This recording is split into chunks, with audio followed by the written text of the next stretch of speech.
de janeiro. E todo terceiro domingo é o domingo de missões.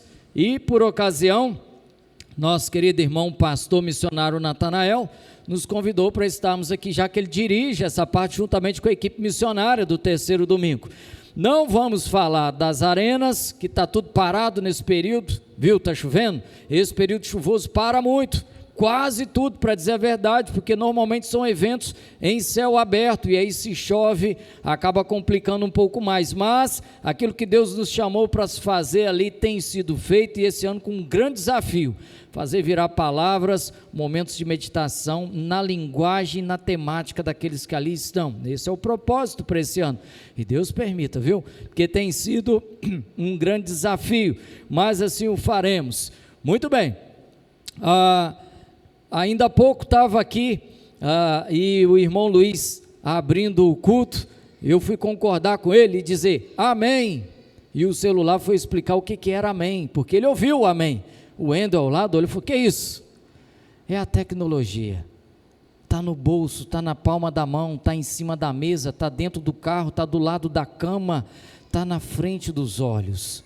Nós vamos falar um pouquinho sobre isso, e é saudando a quem lá de casa nos assiste através da tecnologia. Quem sabe quem não está aqui viajou acompanhando o culto de um outro lugar, por exemplo, através da tecnologia, pode muito bem participar dos nossos cultos. E essa coisa de subir material para a internet, para as redes sociais, disponibilizar culto ao vivo, já era uma verdade, já era uma tendência, e quando veio então a pandemia, em que muitos não podiam se ajuntar, muitas vezes uma pequena quantidade de irmãos das mais diversas igrejas, então formaram, assim como nós, o nosso grupo aí, a equipe de transmissão, e desde então os nossos cultos vêm sendo transmitidos para qualquer lugar do mundo. Eu me lembro que logo no início da pandemia, o pastor Hernandes foi um grande defensor de que momentos como esse pudessem ficar disponíveis para que qualquer um pudesse assistir, e então numa live, que naquelas ocasiões era muito comum, você passava o dia inteiro assistindo live, se assim o quisesse, ele discutia com o pastor Jeremias de Minas Gerais sobre a necessidade urgente de subir materiais, ou seja, de colocar disponível materiais que realmente falem do Evangelho, para que pessoas em que muitas vezes nós não chegamos de corpo presente, mas a pregação do Evangelho chega através da internet, e isso é fazer bom uso daquilo que Deus tem nos dado. Saudando a igreja também presente aqui, os que estão conosco, nós vamos então caminhar um pouquinho para fazer aquilo que Deus tem nos dado, que é compartilhar a palavra. Estivemos aqui hoje de manhã, o pastor falou muito bem sobre tudo isso, e também na quarta-feira. E por falar em tecnologia, eu vou abrir a minha aqui, porque quero compartilhar com os irmãos uma situação que é extremamente adequada para o momento. Por muito tempo viajamos com o Ministério Criativo, está aí o Leonardo, está aí os meninos que acompanharam algumas vezes as nossas andanças, e entre as muitas peças teatrais, chamávamos de impactos, em que fizemos por aí, uma em especial falava muito ao meu coração, porque nos confrontava, e tinha um nome pesado, se chamava A Convenção do Mal.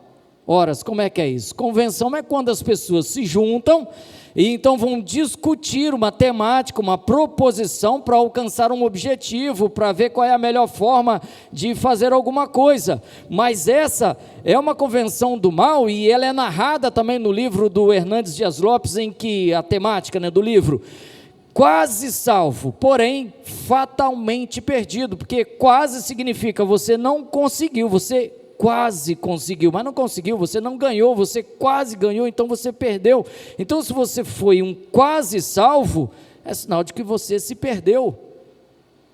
E nesse livro o Hernandes fala sobre isso, de que houve uma reunião, e está disponível pela internet também, não sei de quem é a criação, a autoria de fato, eu sei que ela vem mudando ao longo dos tempos, e nessa convenção do mal, ela nada mais era do que um bando de demônios reunidos, pensando sobre como atacar a igreja, para que ela possa então não avançar na pregação do Evangelho, e fazer aquilo que é o papel da igreja, a obra missionária.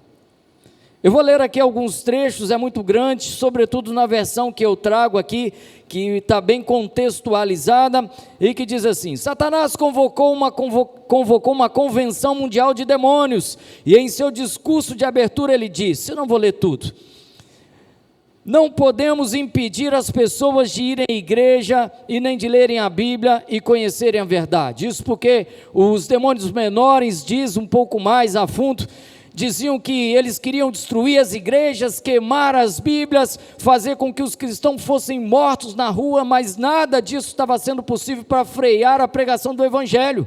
E então o próprio Satanás pegou a palavra e começou a discursar, e dentre outras coisas foi dizendo, também não podemos impedi-los de receber a Jesus como Salvador, sendo que uma vez que eles ganham essa conexão com Jesus, o nosso poder sobre eles está quebrado em suas vidas. Então, vamos deixá-los ir à igreja.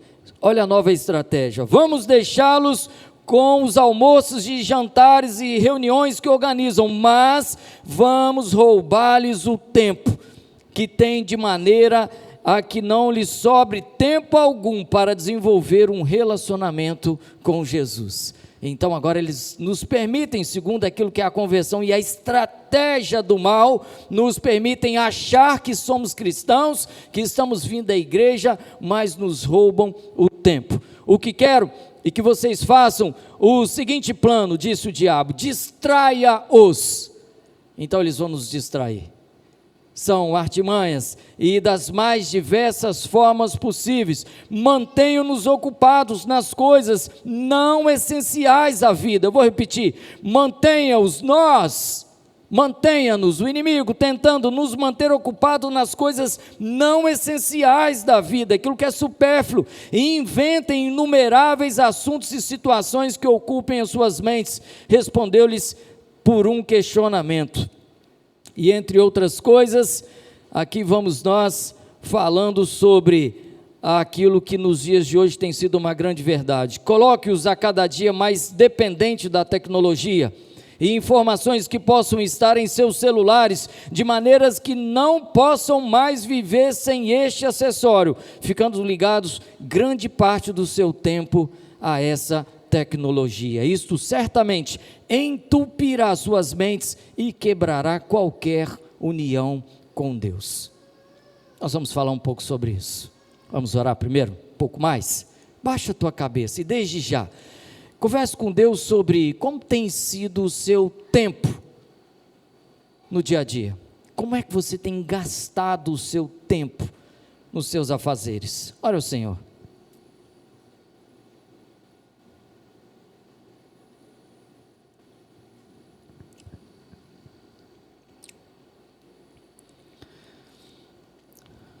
Se declaramos ao Senhor Jesus Cristo que Tu és o dono de nossa vida e que temos prazer em Te servir, Deus, então o nosso tempo é Seu. E o que Te pedimos é que nos ensine a gastar as nossas horas de vida de maneira que cada minuto possa ser vivido na Tua presença e, por ser assim, a cada minuto possamos anunciar o Evangelho do Senhor Jesus Cristo onde quer que estejamos e da maneira em que estejamos vivendo aquilo que está à nossa volta, e isso fazemos em nome de Cristo Jesus, amém. Queridos irmãos, eu quero que você pare para pensar sobre o que é a obra missionária, mais uma vez, embora você já o possa sabê-lo muito bem. Horas, para que você foi chamado, nós estamos aqui? Por que escolhemos viver segundo os propósitos cristãos, entendemos essa necessidade e porque muitas vezes temos coragem ou nos acovardamos diante de situações como essa. Hoje é o terceiro domingo, dedicado ao pensamento missionário, e normalmente se fala missão na horizontalidade, quando eu, em amor ao meu próximo, e esse é o grande mandamento, que o próprio Senhor Jesus Cristo respondeu ao questionamento dos escribas em Marcos, e então em amor ao próximo eu prego o Evangelho para que ele também seja alcançado pela palavra do Senhor. Mas é mesmo no livro de Marcos, e aí eu te convido para que você possa abrir a tua palavra e ler conosco aquilo que já foi tema de uma conferência na nossa igreja. Marcos, capítulo de Marcos, os mais antigos vão se lembrar muito bem disso, o capítulo 16 e o versículo é o 15. Ora, para que estamos na igreja? Por que estamos aqui? Então, que possa cair da nossa mente a ideia de que missionário é aquele que põe um chapéu e vai lá para a tribo dos ciganos, como bem o faz o pastor Natanael, chamado para aprender um pouco mais aquela cultura, e junto com ele alguns irmãos dessa igreja, sua própria família, e se dedica a conhecer um pouco sobre a cultura, sobre a língua e a maneira de lidar com eles, fazendo daquele então o seu principal campo missionário, mas de maneira nenhuma único. E assim ele orou por alguém que vai para a Romênia, que está na Albânia, que está aqui, que está ali, está em tantos outros lugares. Contudo, o que temos para falar aqui nessa noite é para que você possa pensar sobre eu, missionário de mim mesmo, naquilo em que tenho feito. Precisamos discutir sobre essa questão da parte B do versículo, porque quando eu prego o evangelho, isso é sem sombra de dúvida, um ato de amor ao próximo. A parte B do versículo diz que eu tenho que amar a mim mesmo também. Então é hora de pensar sobre como é que eu tenho vivido esse próprio evangelho que tenho anunciado. E o que está escrito em bom tom, e essa igreja é maravilhosamente consoante, quando lê conjuntamente, nós leremos agora no versículo 15 de Marcos 16. Vamos lá, igreja, o que disse Jesus?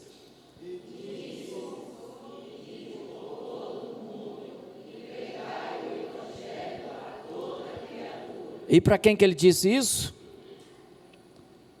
Está no versículo de número 14, Jesus já havia passado pela crucificação, ressuscitou, apareceu para Maria Madalena, depois para 2 discípulos e finalmente, diz o versículo 14, apareceu Jesus aos 11, e não mais 12, quando estava à mesa, e ali então ele censurou-lhes a incredulidade e dureza do coração, porque não deram crédito ao que tinham visto já ressuscitado. E então ele disse: ô moçada, você aí que está na igreja presbiteriana de Nova Brasília, você aí que acompanha de casa agora ao vivo, ou que verá esse vídeo gravado depois em alguma ocasião, a caminho do trabalho, sentado no sofá de casa ou de qualquer forma, eu estou te chamando, mas também vou te enviar, para que você possa ir e pregar o evangelho do Senhor Jesus. Muito bem, então vamos lá.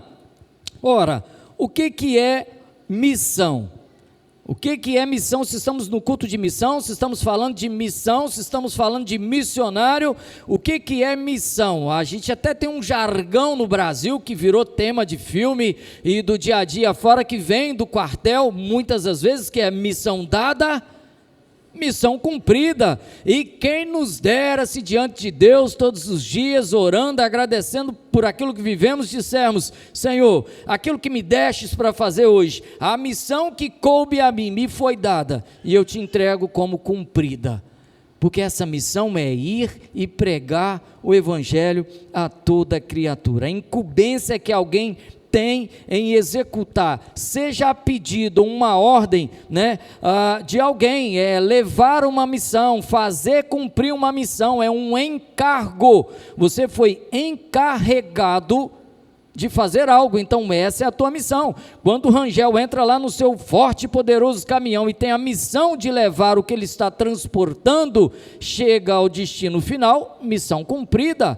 Esse é o papel. E quando nós pensamos em evangelho, aquilo que você sabe, aquilo que você aprendeu, aquilo que nós cremos e que temos que entregar, isso é a missão que temos que fazer no dia a dia. Esse é o nosso encargo, é isso que é a obra missionária e nada mais além dessa natureza. Então, o Marcos 16:15 nos traz isso à memória. Todos nós temos que levar alguma coisa, nós somos de passagem, o pastor até citou isso mais uma vez aqui, somos forasteiros, temos uma missão para ser cumprida, uma mensagem para ser entregada, e isso faz de nós todos missionários em Cristo Jesus, onde estamos. Isso não é novidade, mas nós vamos discutir isso um pouco mais hoje numa outra temática. Ora, se temos que entregar a missão, se temos que pregar, então como é que faremos isso? Falando, por exemplo, Vocês estão aqui, estamos estudando,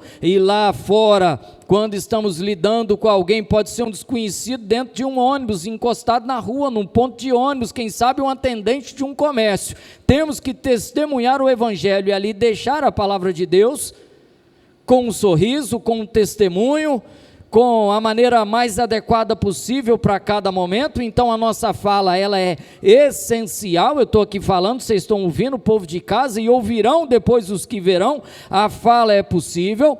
Quando no meio de uma situação temos que mostrar como é que se faz um cristão diante das questões sociais, ou seja, a sociedade nos cerca e nos aprisiona muitas vezes para ver como é que vamos reagir. Nessa hora nós colocamos em prática aquilo que o Evangelho nos conduz para que possamos viver de maneira testemunhal. O nosso testemunho é o tal do exemplo. A palavra até convence, mas o exemplo arrasta, diz o ditado. E então, quando nós testemunhamos o Evangelho e agimos conforme Cristo, naquela historinha de que a gente canta para as crianças, de que quero ser parecido com Jesus. Isso é dar testemunho, isso é fazer o que Cristo faria, isso é exatamente ser parecido com Jesus. Então nós estamos fazendo a missão acontecer quando testemunhamos, quando falamos e quando nos posicionamos, por exemplo. E nos dias de hoje, posicionar-se como cristão tem sido essencial e até mesmo um grande desafio, porque no mundo e num momento como esse, em que a quebra da norma, aquilo que antes era vergonhoso e agora é publicado, compartilhado e curtido como algo que não soa mais tão ruim assim, até por isso é aceitável, e então nós temos que nos posicionar em sentido contrário ao que esse mundo está, e isso também foi dito aqui hoje de manhã pelo nosso pastor, em de que temos que ir na contramão do processo quando a correnteza do mundo tenta nos levar rio abaixo. O posicionamento cristão faz com que você seja, sem sombra de dúvidas, identificado como alguém que é diferente no contexto em que está se vivendo. É você se posicionando, é você testemunhando e é você falando. E das maneiras mais atuais, Rick, nos dias de hoje. Ainda há pouco saudamos aos que estavam online. O Luiz também assim o fez. A tecnologia está aqui. E inventaram para os dias de hoje, e nós lemos na Convenção do Mal, a tecnologia à disposição da humanidade. Queridos, não é algo ruim, é nós que fazemos isso de ruim. É como dizer assim, Deus deu ao homem a sabedoria para que ele pudesse dominar a arte do fogo e forjar o aço, o metal, mas não pediu a ninguém que pudesse, ao fazer uma faca, cortar alguém, ferir alguém, matar alguém com a faca. Entre aquilo que é a permissão e a bondade de Deus e a desobediência do homem, tem uma distância muito grande. Então, de maneira alguma, estou aqui para poder questionar isso e falar que é algo ruim. Pelo contrário, em sendo usado para o bem, fará um bem enorme. Do que você está falando, horas, que pregar o Evangelho, hoje em dia, através das publicações e daquilo que nós fazemos subir para a internet, nas nossas redes sociais, nada mais é do que a extensão da nossa língua, a extensão do nosso testemunho, a extensão do nosso posicionamento. O fato é que muitas vezes nós não temos usado isso dessa maneira. Eu quero te convidar, antes mesmo de entrar dentro desse assunto, para que possamos ler o que está escrito em 2 Samuel. E esse texto, capítulo 23, 2 Samuel, salvo engano, há muitos anos atrás, hoje pastor João Carlos sequer era pastor, estava conosco, e ele me fez lembrar isso a última vez que teve aqui na igreja, e lembrou-se desse tempo. Esse foi um dos primeiros textos em que eu pude compartilhar publicamente com a igreja, em um culto como esse, e que até hoje fala profundamente ao meu coração. Os valentes de Davi, capítulo 23 de 2 Samuel, e ele vai citar 3 valentes. Ora, quem era o rei Davi? Quem é o rei Davi para o evangelho? A grande importância que esse irmão tem para nós, nas muitas coisas que viveu, escreveu e nos orientou. E dentre toda essa magnificação de Davi perante o evangelho, alguns se destacaram como seus grandes, belos, maiores e mais importantes homens. E aqui estão 3 deles. O primeiro, José Bessebete, que está no versículo 8, não vamos falar sobre ele, nem sobre Eleazar no versículo 9, mas leremos 23, 11, de 2 Samuel. Depois desses então, ele fala, Samá, ou Sama, como queira, está aí sem acento, filho de Agé, o Ararita, quando os filisteus, esse povo que atacou e muito, as tribos de Judá, as tribos de Deus, o próprio Israel, os filisteus, de onde veio Golias, em que o tempo inteiro, a gente lê no Velho Testamento, essa gente aterrorizando o povo de Deus, e então Samá ou Sama, quando os filisteus se ajuntaram em Leir, um lugar, e ali havia um pedaço de terra cheio de lentilhas, e lentilhas é um cereal, uma fava, em que se planta, que se colhe, que se armazena, que tem um altíssimo poder nutritivo, e até por isso é importantíssimo para a segurança alimentar daquela gente que estava ali. Era o que eles podiam comer, presbítero Clóvis, quando, por exemplo, do período frio em que não se conseguia plantar e colher. Então você plantava em grande quantidade, colhia, armazenava para passar o período em que não era possível a produção. Vital para a permanência da vida, para a tranquilidade. Se faltasse lentilhas a ele, é como se tu fosse a tua cozinha, a tua despensa, e não tivesse nada o que comer. Então os dias ficariam mais difíceis, porque com fome, como é que se trabalha? Como é que se pensa? Como é que se leva a vida? Como é que se passa por um inverno rigoroso, como naquelas ocasiões?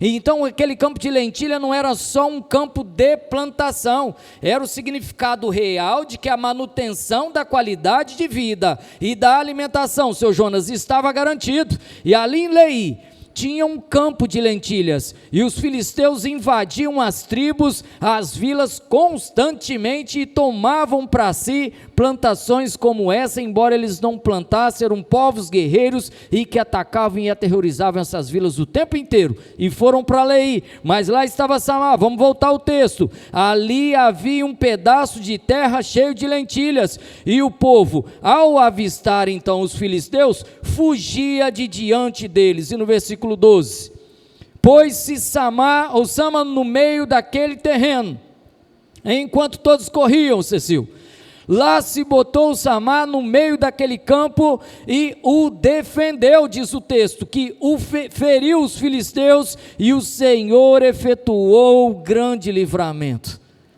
Os filisteus atacaram aquele campo, e um único homem, considerado aqui pelo texto, um dos valentes de Davi, com a espada na mão, sozinho, lutou com aquela gente, feriu os filisteus, e dessa vez foram eles que fugiram de diante daquela situação. E então Samá certamente pôde ver os seus regressarem, e com alegria em poderem dizer: Luiz, está garantida a nossa colheita, não passaremos fome no próximo inverno, teremos comida para os nossos filhos, para nós mesmos, que venha o frio, aquecemos-nos na lenha, no fogo, e que possamos cozer e comer tranquilamente, na garantia da tranquilidade da vida. Samá defendeu o campo de lentilha e a dignidade do seu povo. Queridos irmãos, na ocasião discutíamos sobre qual é o campo de lentilha que os filisteus modernos dos dias de hoje têm atacado na sua vida. Você sabe identificá-los. E entre tantos, nós lemos aqui na Convenção do Mal, proposto na leitura inicial, na tecnologia, no celular, os filisteus modernos vêm de diversas formas e de todos os lados, nos atacando de tal forma que muitas vezes até parece que estamos perdendo a batalha, e ao invés de ficarmos dentro do campo de lentilha para defendê-lo, estamos fugindo, como muitos fizeram aqui na Bíblia, e um só homem os pôs para correr. E é isso que temos que fazer, de pés firmes, com a arma, que é a palavra de Deus, o conhecimento, na mente, no coração, no testemunho, de pé firmados, lutar contra o ataque dos filisteus modernos.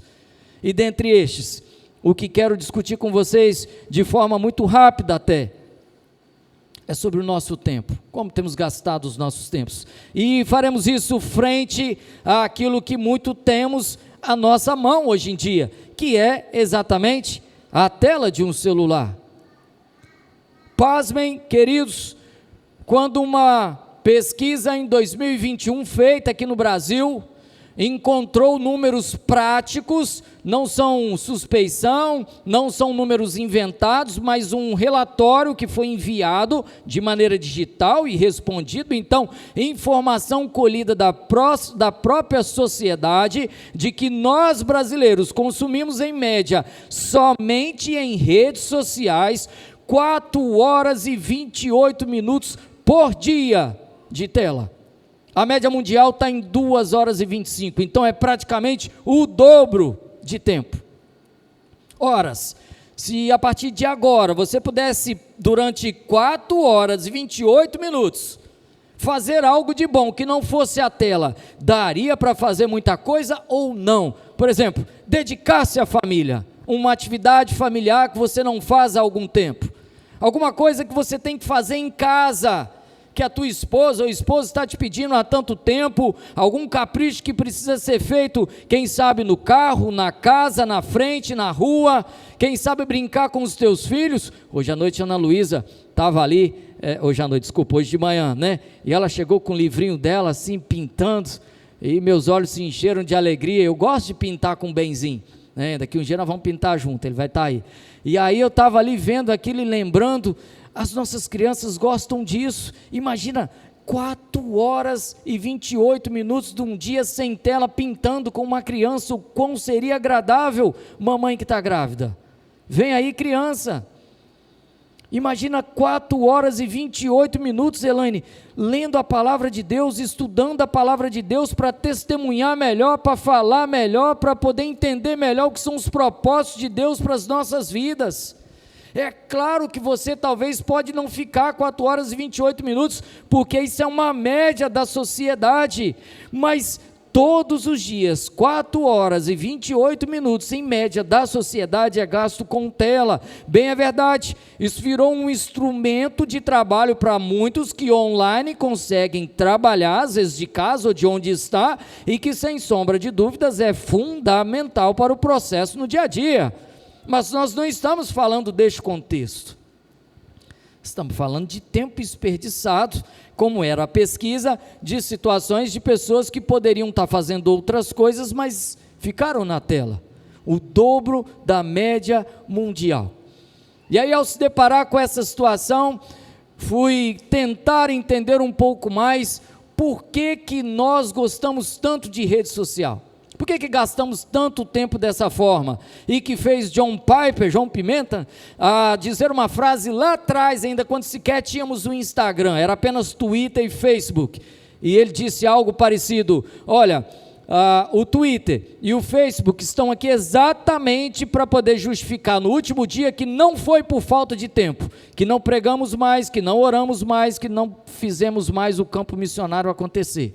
Não foi por falta de tempo que nós não vivemos de uma forma mais genuína aquilo que Deus tem para nós, porque gastamos muito tempo com aquilo que é exatamente supérfluo, que é o que nós acabamos de ler na introdução da Convenção do Mal. Deixe-os ir à igreja, deixe-os ter acesso à Bíblia. Não é mais essa preocupação que o inimigo talvez tenha tido conosco, pelo menos aqui no Brasil, mas vamos ocupá-los de tal forma que eles não possam ler a Bíblia, pregar o Evangelho, viver o ambiente familiar, porque coisa feliz, agradável aos olhos de Deus é quando nós nos dedicamos à família. Isso é o propósito do Senhor, para que possamos nos alegrar, porque uma família fortalecida não entram as coisas imundas desse mundo. E ao tentar entender por que ficamos tão dependentes de tela, dentre outras coisas, nas faixas etárias diferentes, daquilo em que cada um tem por si, as explicações são as mais diversas possíveis. Mas quando falamos, por exemplo, não vamos aqui discorrer sobre todas as questões, como por exemplo, os de mais idade, uma vez de posse do WhatsApp e outros aplicativos, vão querer falar com a família, embora os netos não estão nem aí para a nossa turma mais de cima, porque embora tenham um celular, estão conectados o tempo todo com ele na mão, não conversam com a própria família. Isso é uma realidade de todas, ou de quase todas as famílias, nos grupos familiares. Por exemplo, se você tem, você sabe disso. Tem gente que anda com o celular na mão o tempo inteiro, é assim na minha família, deve ser na sua, mas não fala com os avós, com os tios, com os parentes que estão ali no grupo, sequer para desejar um bom dia. Um descuidado, como que alguém que é conectado o tempo todo não tira tempo para dar valor ao que de fato o dinheiro não compra, que é a presença de um familiar. Que história é essa de ter essa facilidade e não usar para esse sentido, por exemplo? Isso ataca, isso afeta, isso oprime e muito quem espera por notícia, sobretudo a turma que é analógica, que pouco sabe usar o digital, né, o moderno, que sofre e sofre muito com isso. Mas quando se fala de redes sociais, por que a gente gosta tanto, por exemplo, do like? Ora, o que é o like? Like é uma expressão em inglês que numa tradução literal é como se fosse gostar. Até por isso o símbolo do like é o joinha. Você já viu as pessoas dizendo assim, não deixe de dar o seu joinha no vídeo aqui, que é para ficar tudo bem, ou coisa desse tipo, ou seja, não deixe de dar o seu like ou dislike, gostei e não gostei, exatamente para que se cumpra o propósito dessa coisa. E por mais que possa parecer algo que é bobo, talvez, aos olhos dos menos percebidos, existe uma explicação biológica por trás disso, e uma espiritual também. A biológica é que quando eu tiro uma foto e compartilho com alguém, primeiro, eu quero mostrar a minha própria glória, em muitos casos, em outros não. Repito, não estou aqui crucificando a questão de postar uma foto, de compartilhar algo que é agradável, pelo contrário, eu acho que isso deve ser feito quando cheira bem a Deus, quando demonstra a essência de Deus, quando demonstra a essência da família, daquilo que é agradável, das vitórias que temos tido diante do Senhor Jesus Cristo, desde que fique ligado que aquilo que estamos vivendo, aquilo que estamos fazendo é para a honra e glória do nome do Senhor Jesus Cristo. Mas no tempo em que nós estamos vivendo, em que o importante é ter o corpo bonito, a alma está mal cuidada e a mente está vazia, isso é um perigo, porque quase nunca se compartilha aquilo que não é agradável. O seu dia pode ser até ruim o tempo todo, mas aí você lembrou de postar algo, então você coloca um sorriso na face, como se aquilo fosse o real momento que você estivesse vivendo ao longo do dia inteiro, e publica coisas que não diz realmente aquilo que você é, ou como de fato você é. Mas quem te conhece, quem sabe como você é, sabe se o que você está postando ou não, é uma forma de você fazer com que o Senhor Jesus Cristo está sendo conhecido. A explicação biológica: dopamina é uma molécula química que o nosso cérebro libera para o nosso organismo, e então essa reação química, ela é conhecida como o hormônio, a reação química do prazer, da alegria. E então quando eu tiro uma foto e compartilho, as pessoas curtem, que é o like, aquilo ali descarrega em mim uma vontade de se sentir bem, feliz, a ponto de fato eu poder viver isso. E então eu vou ficando viciado nessa contextualização, a ponto de que eu todo dia posto, e nada mais faço sem que eu tire foto e fique ali postando o tempo inteiro. E quando eu não alcanço o número de likes que eu queria, as tragédias sociais e psicológicas se instalam em muita gente, inclusive crentes, em aquilo que eu postei que nada dizia sobre Deus. Queridos irmãos, o que eu estou querendo dizer é que o que você posta, o que você curte, o que você faz subir para a internet, fala sobre ti. E quando você é um missionário em Cristo Jesus, se você curte coisa errada, não é de Cristo que você está falando. Pior ainda, se você posta coisas que não engrandecem o nome do Senhor, não é de Cristo que você está falando. E quão lamentável é ver alguns irmãos, às vezes dessa igreja, de outras igrejas, postando coisas que não são agradáveis. que envolve circunstâncias terrenas, mundanas, prazeres da carne, e que publicamente estão dizendo para todos: podem ver o que eu estou fazendo. E isso nada tem a ver com a glória de Deus, e isso nada tem a ver com a pregação do Evangelho. Então, se eu não entender que esse domínio que a biologia causa em mim, da ação de liberar esse tal hormônio chamado dopamina, que explica inclusive os vícios, porque o que a dopamina faz comigo? É ela que fala assim: olha, o que está acontecendo com você eu estou gostando, continue fazendo o que está legal, então eu continuo fazendo. E aí se estabelece as questões viciosas, inclusive de drogas, de músicas, de filmes, de séries, de passeios, de viagens, de comidas, de doces, de chocolate, de tudo que te vicia. Quando você come algo que é agradável, dentre outras coisas, seu organismo libera o mesmo efeito, a mesma reação química de você se sentir bem. É o hormônio do prazer, é o hormônio da alegria. E quando você então faz isso e faz de novo, e você vai ficando viciado, às vezes para uns em uma coisa, às vezes para outro em outra coisa, e o que você não está percebendo é o que nós acabamos de ler aqui na Convenção do Mal. Daqui a pouco você está postando coisa que não tem nada a ver, e esquecendo de que a tua vida deveria ser uma vida para quem vai e anuncia o Evangelho do Senhor Jesus Cristo. Isso tomou conta das nossas vidas, isso tomou conta da nossa igreja.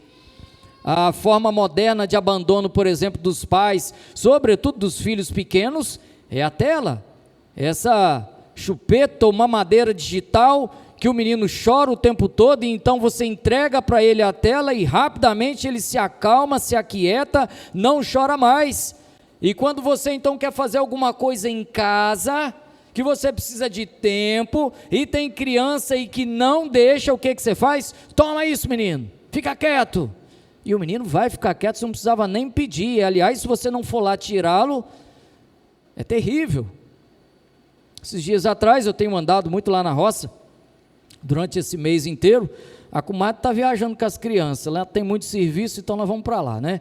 Eu fico lá com o papai e a mamãe, e às vezes a gente recebe muitas pessoas lá, e chegou um casal com 2 filhas, e o casal ambos professor secular do dia a dia, então que trabalha com educação de criança, e as 2 menininhas aparentando 6, 7 ou 8 anos, não mais do que isso, já desceram do carro com o celular à mão, deram uma volta. Para quem não conhece, lá em casa tem uma piscina que é agradável para a criança brincar, eles acharam legal a piscina, mas voltaram para o banco e de olho na tela ficaram o tempo todo, sem se preocupar com o que tinha para fazer ao lado.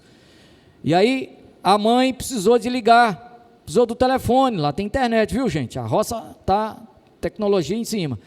E aí ela então pediu o telefone à mocinha, e a mocinha não quis dar, e ela então, num ato mais de energia, tomou o telefone da mocinha, que enquanto a mãe não terminou a ligação, não parou de chorar, e em tom bem alto e agudo, chorando o tempo todo, querendo de volta o celular, e só quando a mãe terminou e entregou para ela, ela novamente voltou a olhar a tela e parou de chorar. O que é que estamos fazendo com os nossos filhos? Essa dopamina que vai na mão das crianças e também nós adultos. Por que estamos deixando a coisa acontecer dessa forma? Abra os olhos, queridos. O inimigo sorrateiro e que conhece o nosso ponto fraco, criando esse tipo de coisa para nos desconectar daquilo que é de Deus. Então presta atenção, coloque-se de pé diante do teu campo de lentilha, que é a tua família, e a defenda quando uma criança precisar ouvir um não. Esse processo de intoxicação digital, já se fala muito sobre isso dentro dos contextos dos consultórios de psiquiatria e psicologia. Já se usa a expressão para punir criança, e dentro das igrejas os propósitos de se fazer jejum digital, que é abster-se de ficar um pouco conectado, ao menos na hora do culto, ou quem sabe por um tempo prolongado a mais, durante um acampamento, um retiro, uma conferência. Jejum digital. A que ponto chegamos? Se ao menos tivéssemos ali o tempo inteiro publicando e curtindo coisas que falam do evangelho genuíno, estaríamos cumprindo o ide anunciar do Senhor Jesus Cristo, porque aquilo que eu posto fala de mim, aquilo que eu curto fala de mim, aquilo que eu faço subir para a internet fala quem sou eu, o que eu quero e pretendo. E entre perfis profissionais de venda, de divulgação e tudo mais, tem aquilo que é meu, que é pessoal e que eu vou fazendo subir o tempo inteiro e que não tem absolutamente nada a ver com o evangelho. Se queremos ser santos, como é a proposição para esse ano? Nós precisamos entender que os santos pensam nas coisas lá do alto depois que deixam o velho homem. Isso foi falado aqui hoje de manhã novamente. Então, se você com o celular na mão, sendo santo, não entender que o que você está publicando é exatamente aquilo que você é, as pessoas vão entender que você não é santo. Horas. Ou você quer que elas até pensem, não, é só uma fotinha de nada a ver, mas ele é santo. É simples, olhe o perfil nas redes sociais de quem realmente é um pregador do evangelho, um missionário e que anuncia as boas novas. E você vai ver que não se faz outra coisa, inclusive quando, por exemplo, se posta algo da própria família para dizer, essa é a família que Deus me deu. Do trabalho para dizer, que coisa boa poder servir a Deus no meu trabalho. De uma viagem de lazer para dizer, grandes coisas o Senhor tem feito por nós. Tudo aquilo que fazemos, que postamos, que curtimos, diz respeito a quem somos. E se nós fomos chamados para pregar o evangelho e não estamos usando isso da maneira como deveríamos, abramos os nossos olhos. Eu vou ler novamente aquilo que aqui no começo li para vocês. Coloque-os cada dia mais dependentes da tecnologia. E quem é aqui que não tem um celular, um computador, não trabalha com isso? São poucos que se dão a esse luxo. E como é luxuoso esse momento. Então, a ação do inimigo, a proposição da convenção do mal aqui, os demônios se reuniram numa proposição, numa tipificação e pensaram, por ordem própria do Satanás, coloque-os, nós seremos colocados todos os dias, toda hora, mais dependentes de tecnologia e informações, que possam estar em seus celulares de maneira que não possam mais viver sem este acessório, ficando ligados grande parte de seu tempo a essa tecnologia. Isso certamente os entupirá de suas mentes e quebrará qualquer união com Deus. Para nossa vergonha, chegamos em casa e os nossos filhos muitas vezes perdem a nossa atenção porque ficamos ligados, relando o dedo para cima e para baixo, ouvindo musiquinhas temas e jogos de imagens que não tem nada a ver, que mantém a nossa mente ocupada. Não se anda mais de bicicleta com as crianças, não se vai mais ao campinho jogar uma bola, não se caminha mais junto com a esposa, com a namorada, não se vai nem à sorveteria, na praça, na esquina. Os momentos de família deixaram de se fazer e é uma disputa para ver quem sai da tela para fazer aquilo que é necessidade de casa no dia a dia, porque teria que deixar a tela dentro de casa, fora das mãos.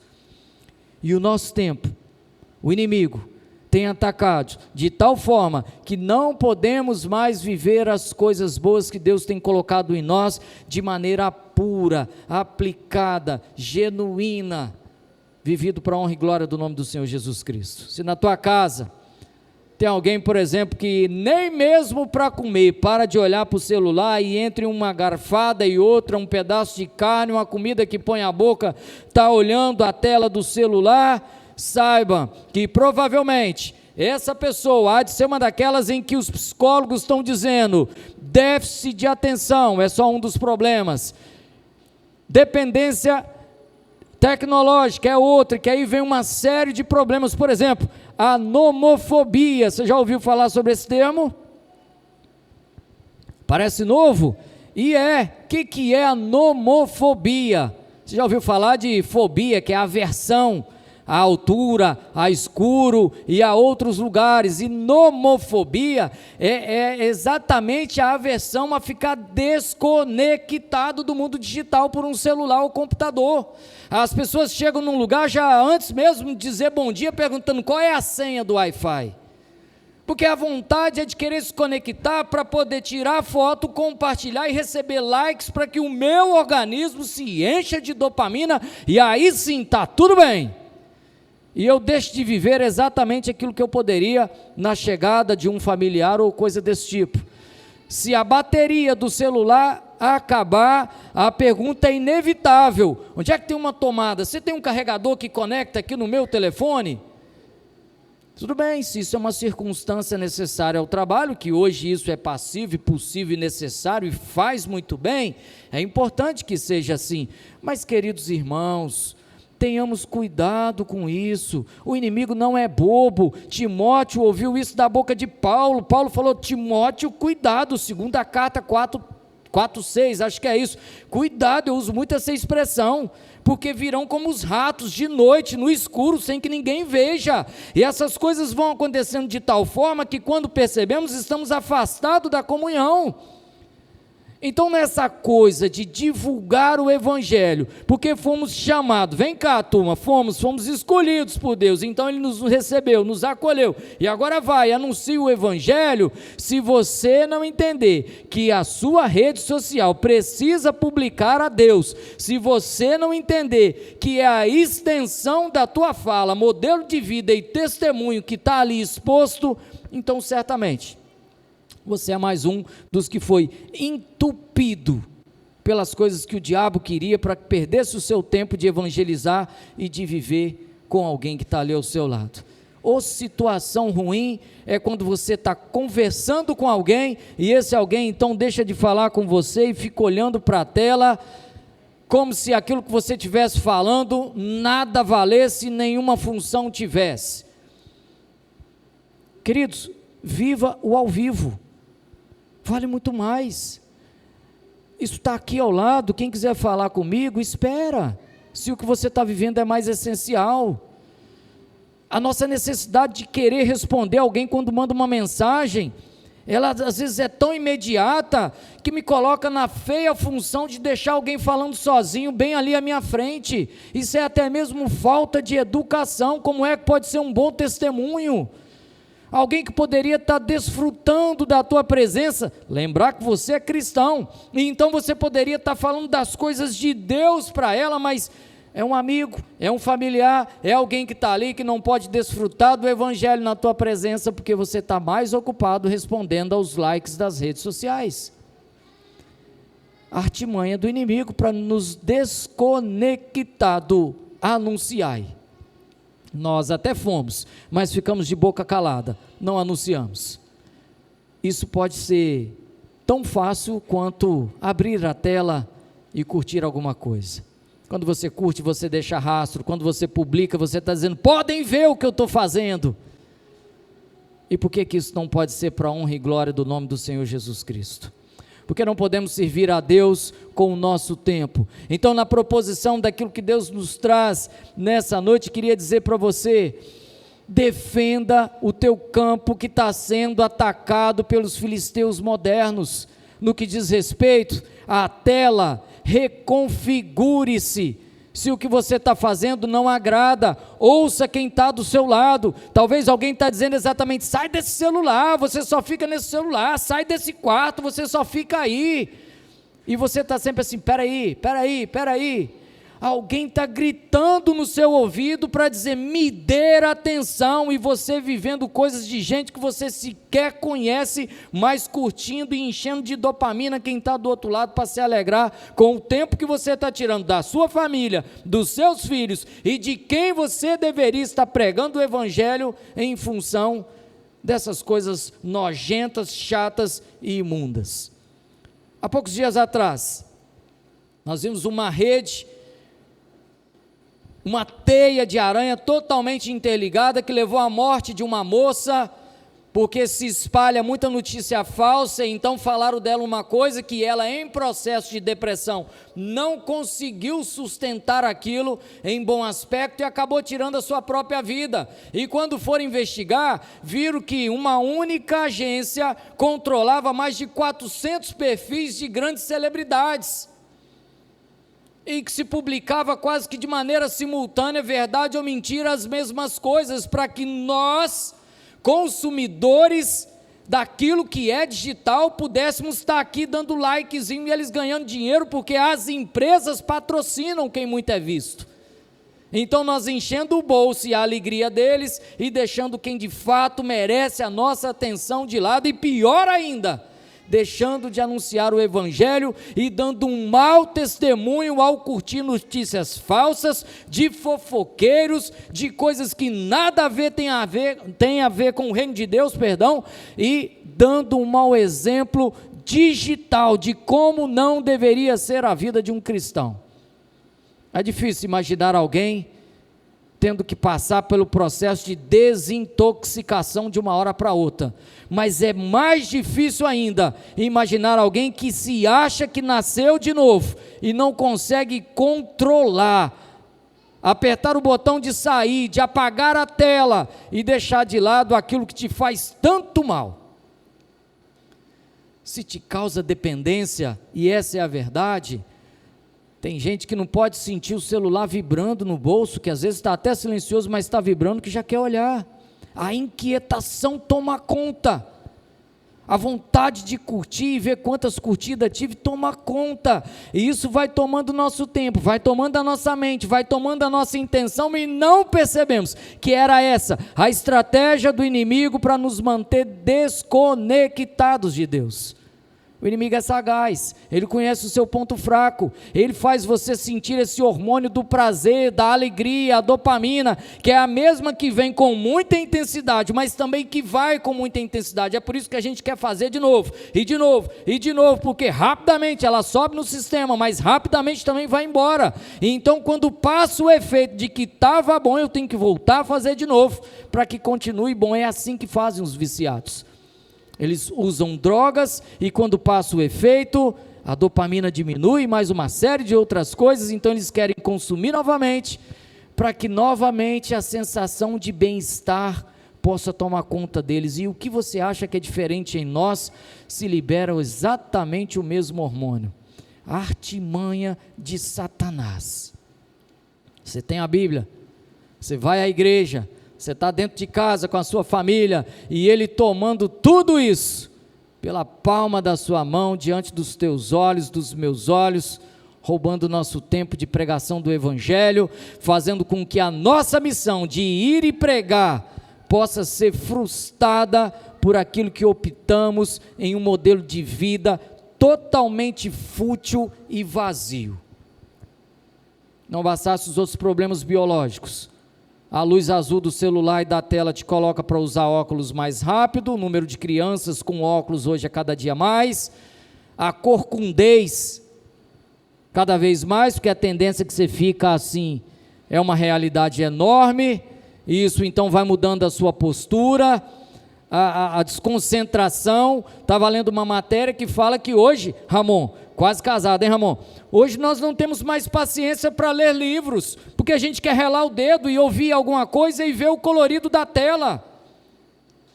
Porque quando eu vou ler livro, as palavras estão paradas, não tem áudio, eu tenho que ler, eu tenho que me concentrar, e o processo de desconcentração para entender o que está sendo lendo é cada vez maior. Diga-se de passagem que a palavra de Deus, que é a Bíblia, é um livro. E como é que estamos lendo a Bíblia, então, com essa desconcentração, com essa desatenção, com essa desfunção cerebral? E você acha que tudo isso é por acaso? Satanás esperto, cramunhão do cão de fato, vai atacando-nos silenciosamente. E nós, feito bobos e crentinhos, vamos comprando essa moeda e jogando o jogo dele, achando que estamos ganhando, mas no placar está um monte para ele e 0 para nós. E Deus se envergonhando de nós, dizendo: misericórdia. Dei a eles a inteligência, construíram a tecnologia, e ao invés de usar para a pregação do Evangelho, estão em busca da autopromoção, da autoimagem e muito mais. Repito, não estou dizendo nada contra quem o faça, desde que o faça para a honra e glória do nome do Senhor, e sempre ligue aquilo que está sendo publicado com o que Deus está fazendo na sua vida. Qual o problema de você acordar de manhã, dar um bom dia, publicar alguma coisa e dizer que Deus abençoe o seu dia? Você está clamando a glória de Deus sobre a vida de quem está vendo aquilo que você faz e que te acompanha e sabe o que é. Então, irmãos, para fecharmos isso em definitivo, dislike para você que vem vivendo a sua vida conforme o mundo. Não vale a pena. Essa tecnologia maravilhosa que temos, que está sendo usada. Quantas vezes pessoas pegam palavras que são ditas aqui, estudos que são proferidos, e copia o link, encaminha e fala assim: assiste aí, Luiz, sobre aquilo que nós estávamos falando, olha a palavra desse pastor aqui sobre aquele assunto, e então nós podemos crescer virtualmente, digitalmente sobre isso, mas não o fazemos. Porém, a fotinha do dia está ali, a curtidinha do dia está ali, o tempo vai passando e nós não conseguimos avançar no ide e anunciar. Eu já não vou presencialmente, porque missionário é o Natanael, ele que vai se livrar lá, se lascar com os ciganos, passar apertado, ter que viver aquela vida toda, e quem mais assim que o for, Deus não me chamou. Essa falsa impressão. Todos nós, se fomos chamados e enviados para pegar o Evangelho, é porque missionários somos. Se estamos desatentos com a missão que Deus nos deu, não podemos dizer para Ele no final: Senhor, a missão que me foi dada não foi cumprida. Isso podemos, mas não diremos: missão dada, missão cumprida. Isso não podemos fazer. Mas talvez num breve relato, e admitindo a verdade, dizer: Senhor, me deixa uma missão. E eu fui sem vergonha, titubeei no meio do caminho, deixei me perder, envaidecesse pelas vontades desse mundo, pela a dopamina que me domou, me dopou, e eu vivi mais as vontades da carne do que aquilo que eu tinha para fazer. Me perdoa aí, foi mal, Senhor. Lembra do texto lido hoje? O pastor falou, alguns até fazem curas e outras coisas em nome de Deus, até parecem cristãos, mas o próprio Jesus disse: afastai-vos de mim. Ô irmão, esse negócio de ser cristão não é para amador, não tem essa conversinha boba, dessa fé mentirosa que te faz vir à igreja, mas não te dá vergonha na cara para poder ser cristão amanhã, que é segunda-feira, e terça-feira, e quarta-feira, e todos os dias. Porque se você sair daqui da igreja hoje e não for amanhã aquilo que você foi hoje, que é no dia do Senhor, você está se enganando. Não pode acreditar nas suas próprias mentiras, elas não se tornam verdade, só por você acreditar, e a verdade é uma só, é Cristo, Ele é a verdade.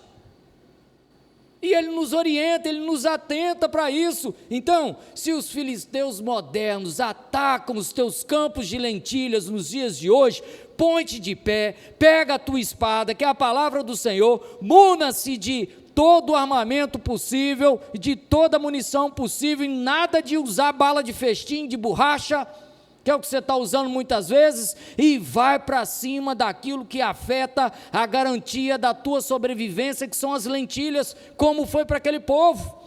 Se eles as perdessem, a fome se instalaria, a dificuldade se instalaria, um monte de problemas, talvez exatamente como está se instalando no meio do seu casamento, no relacionamento com os teus filhos, no teu compromisso com Deus, e deixando vazio a sua obrigação que você tem para cumprir, para dizer: missão cumprida.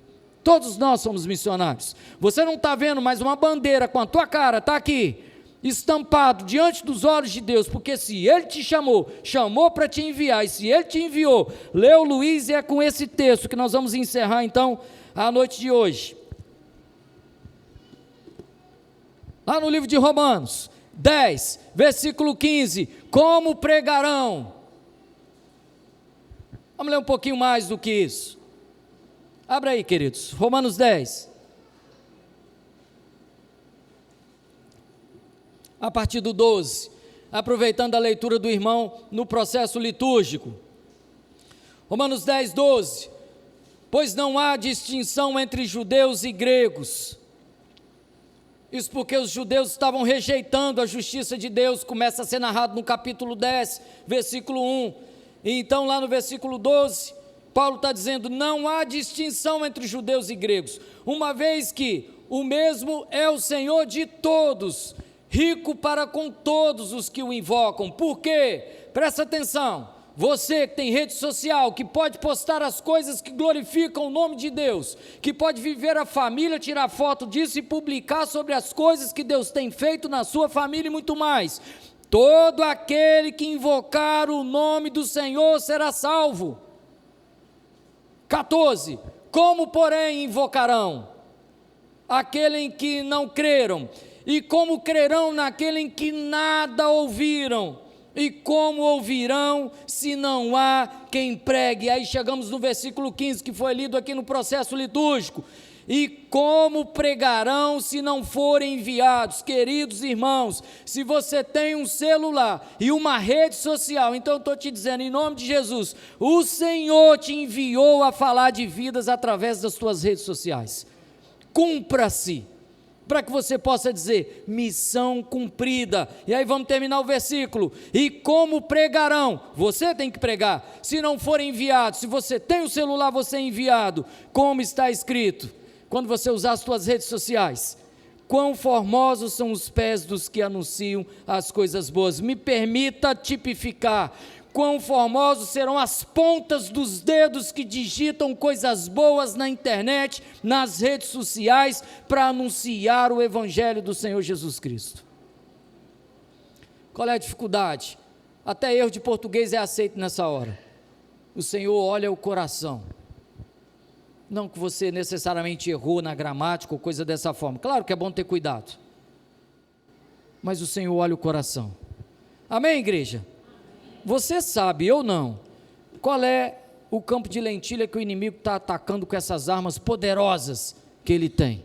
Então você vai orar a Deus hoje, amanhã e outros dias e pedindo a Deus coragem para que você possa ficar de pé no meio desse campo e protegê-lo dos filisteus modernos que o têm atacado no dia de hoje. E depois então, iremos orar encerrando esse momento. Fica à vontade para orar ao Senhor e pedir a Ele para que te ajude a segurar as espadas no meio do teu campo de lentilha atacado.